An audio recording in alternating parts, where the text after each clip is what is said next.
আওয়ামী লীগ রাষ্ট্রের অন্যান্য প্রতিষ্ঠানের মতোই ক্রীড়া খাতকেও ধ্বংস করেছে বলে মন্তব্য করেছেন বিএনপি মহাসচিব মির্জা ফখরুল ইসলাম আলমগীর।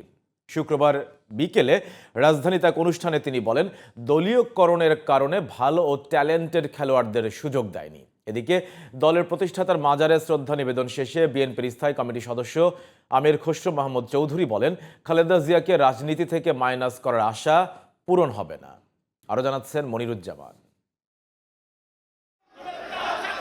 আওয়ামী লীগ সরকারের আমলে বিভিন্ন সময় নির্যাতনের শিকার হয়ে বিদেশে চলে যাওয়া বিএনপি নেতাকর্মীরা গণ অভ্যুত্থানের পর দেশে ফিরতে শুরু করেছেন। শুক্রবার দুপুরে যুক্তরাষ্ট্র থেকে ফেরেন বেশ কয়েকজন।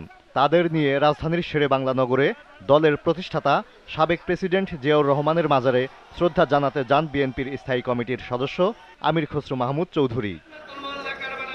শ্রদ্ধা নিবেদন শেষে আমির খসরু বলেন, বিদেশে বসে যারা আন্দোলনে জনমত তৈরি করেছেন তাদেরও মূল্যায়ন করতে হবে।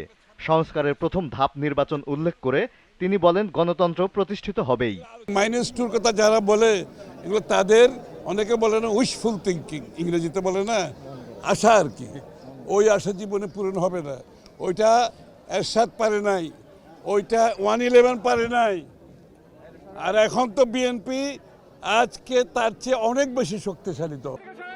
এদিকে খেলাধুলার উন্নয়নে বিভিন্ন পদক্ষেপের অংশ হিসেবে ঢাকা মহানগরে জিয়াউর রহমান আন্তঃথানা ফুটবল টুর্নামেন্ট আয়োজন করেছে বিএনপি। বিকেলে মিরপুর সিটি ক্লাব মাঠে এর উদ্বোধন করেন বিএনপি মহাসচিব মির্জা ফখরুল ইসলাম আলমগীর। এ সময় তিনি বলেন, আওয়ামী লীগের দলীয়করণের ফলে ধ্বংস হয়েছে দেশের ক্রীড়া খাত।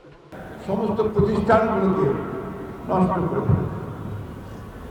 এই ক্রীড়াঙ্গন তার একটা বড় উদাহরণ, যার ফলে আমরা পত্রিকায় দেখেছি যে সমস্ত মেধাবী ভালো ট্যালেন্টেড যে সমস্ত খেলোয়াড়রা ছিল তারা কখনো সেই সুযোগ পায় না। খেলাধুলার মাধ্যমে সামাজিক পরিবর্তন সম্ভব বলে মন্তব্য করেন মির্জা ফখরুল ইসলাম আলমগীর।